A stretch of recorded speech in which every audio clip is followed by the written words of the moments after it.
Alright, ladies and gentlemen, Baron here. We're covering patch 1.55 dev server. New stuff, and yeah, this is the PT-76. It's been in the game for a while, right? Well, here's the water. So, let's see what's gonna happen. This is supposed to be an amphibious tank, and I think myself and a lot of people were pretty disappointed when we found out that, yeah, it was technically an amphibious tank, but the thing wasn't amphibious, just in name only. So now we've got the first ship in War Thunder.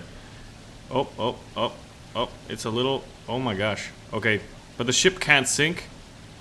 So this is, oh my gosh, please don't sink. Please don't sink. We need to make it so waves are not good for amphibious tanks. Look at this.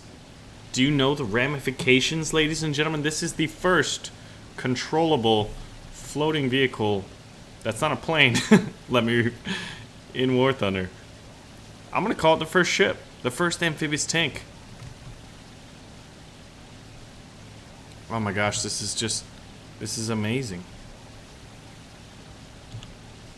I'm taking screenshots here to put on Facebook right now because I'm so excited. Look at this thing go. Look at it go. Look at it go. Oh my gosh. Guys. It's doing it. It's fording the river. Oh. I want everyone's imagination to just go nuts right now. Think about what you can do now that there's amphibious tanks. Do you know how good this is for the Japanese? The Japanese don't have a whole lot of tanks. They don't have a whole lot of good tanks. But what they do have are some pretty cool and innovative amphibious tanks. Oh my god, that scared me. Oh my gosh. So, is this what we have to look forward to? Think about it. Ship technology. War Thunder ships are possible. Amphibious tanks are possible. Amphibious landings are possible. Anything is possible! And that, ladies and gentlemen, is how you ford a mother truckin' river. Oh. Look at this. Now we can wait for our friends to cross the river. Oh my gosh. Everybody needs to start grinding this thing right now. And we all know why. This is amazing. I'm test driving this on Kursk right now. And that was a very... Look at the current. There's some serious current going on. Lots of waves. And it made it. And our crew of 3 is fine. The engines are not flooded. We're in an amphibious tank. So for the first amphibious tank in the game to work, I think that is a huge... That's one small step for tanks. One giant step for War Thunder ships, ladies and gentlemen. Let's celebrate. Calling artillery. We're going to have fireworks. So I want everyone to let me know what amphibious tanks they think would be cool to be added in the game right now. Look at the artillery. Imagine that. Artillery going off while tanks are fording the river. It's rather infrequent. Let's put our gun barrel up. Oh my gosh, the screenshots. Screenshots for days. It's a submarine? Is it a submarine? Is it a boat? Is it a U-boat? Is it an unidentified floating object? A UFO. An unidentified floating object.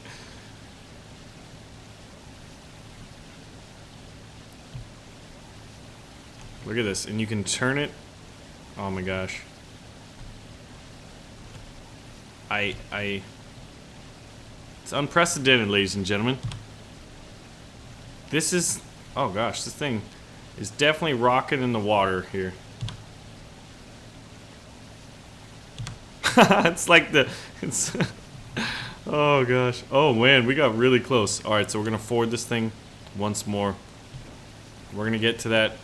You definitely have to worry about current, because it pushes the tank, the waves. This is the new water ability. Remember when they're like, oh, we're gonna upgrade our waves and our water and stuff, and all of a sudden this tank floats now? Because previously, prior to patch 1.55, this tank did not. This tank did not do this. Oh man. The level of excitement here is unreal right now. Jeez.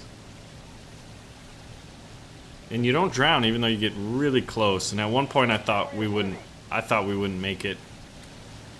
So now let's try to make it under artillery fire. Should be interesting. But imagine like 30 people all with artillery, and the only way, oh yeah, see? Let your imaginations run wild. Whoa. The engine compartment was damaged from that artillery shell? Oh shit. Oh shit. Oh shit. Oh!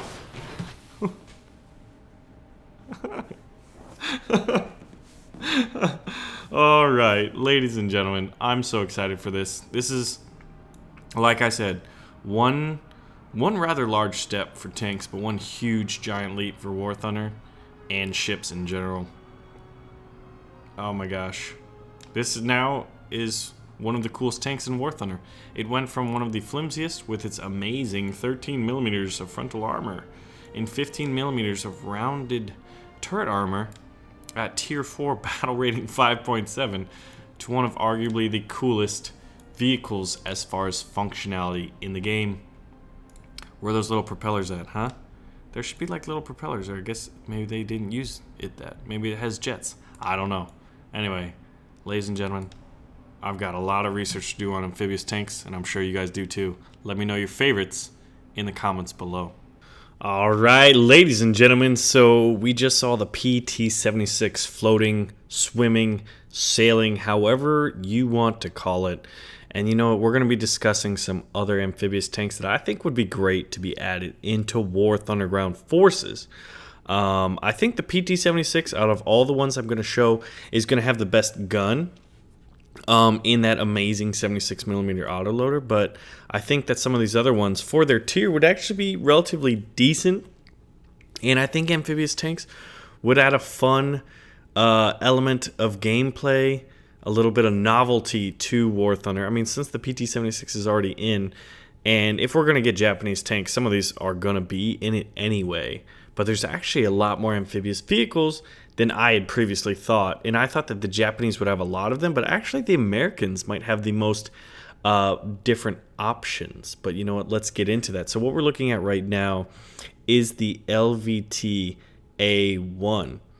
Now, there's the LVT A1 here is basically a Stuart turret. That's a 37mm mounted on top of a landing vehicle tracked. Now, these things were APCs, and some of them were converted into tanks. And you can see these guys swimming around right now. I mean, these things were historically used. Historically accurate, guys. These should be in the game. I'm just going to say that flat out right now. Now, here we can see the LVT A4s right there in the front, and also an LVT A1. The LVT A4 had the M8 75mm. Well, it had an M8 turret, 75mm howitzer gun. So imagine this thing firing high explosive rounds. It'd be pretty cool. And you can see them floating in action right now. They were rather effective, done pretty well. Here's another one where it's LVT A4s and A1s swimming around. This is a beautiful, beautiful picture of an LVT A4 right there with that 75mm howitzer. They're pretty oversized. They're going to be a little larger than other tanks that would be equivalent in terms of firepower and armor. But they can float, they can swim, man. So if certain maps were added, or there were certain events that, you know, really kind of made, you know, gave amphibious tanks an edge, I think that would be pretty fun. And they'd be really good for custom battles. Let's just be honest. I could find a lot of ways we could find uses for amphibious tanks. So here's another one, LVT A4. Love that 75. And then what we're looking at right here is the LVT Buffalo 4. The British were given a lot of LVTs, and this one has a 20 millimeter main armament right there. So main gun is 20 millimeters. And you can see that based off the gun elevation, this thing can really get high. Hey, swag. But I mean, that could mean it would be the first LVT SPAA in the game if it was added. Plus, the British would have a floating tank, and if 20 millimeters do pretty well at tier 1, so that is an option right there. But you know what's interesting is the British weren't the only ones that were given LVTs. The Chinese were given some, and the communist-backed Chinese took a bunch of them, captured a bunch of them, and check this out. This is probably the most ridiculous one. This is an LVT with a ZIS-2 57 millimeter main gun. So it's basically the floating 57 millimeter armed Russian tank destroyer right there. Imagine that. So we've got floating SPAA for the British. Now we have a floating tank destroyer for the Chinese, or maybe it would be a Russian premium with Chinese, a Chinese skin to pay homage to that. Or if there was ever a Chinese tech tree added in the game, it could also be that. But I'd say it'd do a pretty good Russian premium. And then finally we have the Sherman DD. Now, these things have a very sketchy track record. When they were implemented and used properly and didn't sink, they actually performed pretty good in amphibious landings. I mean, it's a Sherman tank. But you can see here that, it's really not as much an amphibious tank as a modification. See here, you can see some Sherman DDs crossing the Rhine River. There's no tank turret sticking out the top. There's not even a 50 cal machine gun. It's just basically a funny looking boat. So it basically has no offensive armament. So I don't know how they would implement that in the game. They could, but I don't think it would be nearly as fun as some of these other designs.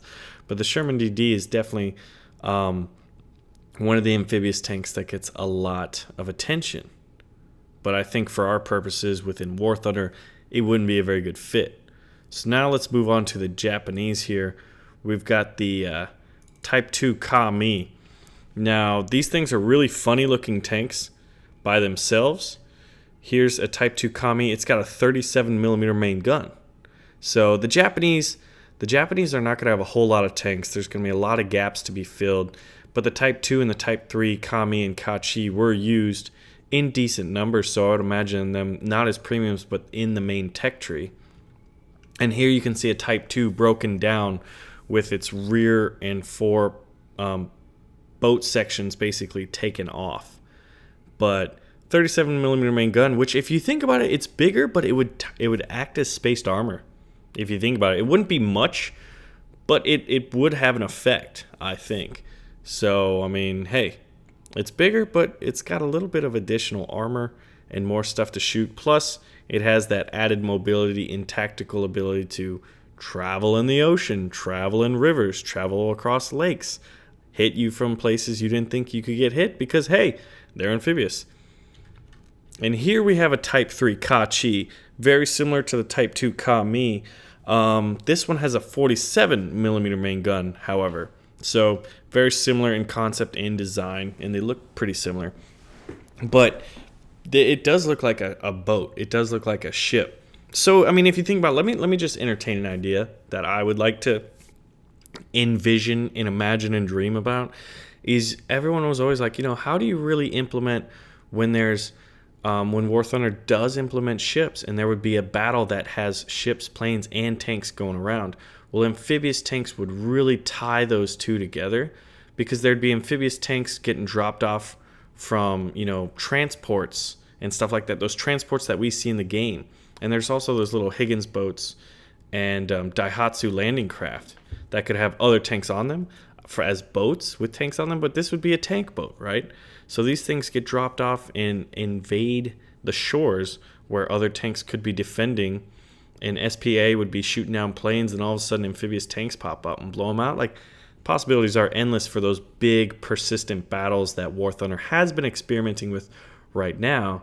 But imagine a combined arms, ships, planes, and tanks. Obviously, that's in the far future. So let's move on and get back to the Russians. So we saw the PT-76, but there is another vehicle that the Russians used, and it's the T-40. Now here we're looking at a T-40 with what looks like a T-60 turret, so to have a 20 millimeter main gun. Now the Germans don't have any amphibious tanks, but guess what? They did capture some T-40s, so this is a German T-40 in use. So it could be a German premium amphibious tank, right? Oh, and if you really want to get creative, how about you just put a snorkel on top of a Tiger and call it an amphibious tank?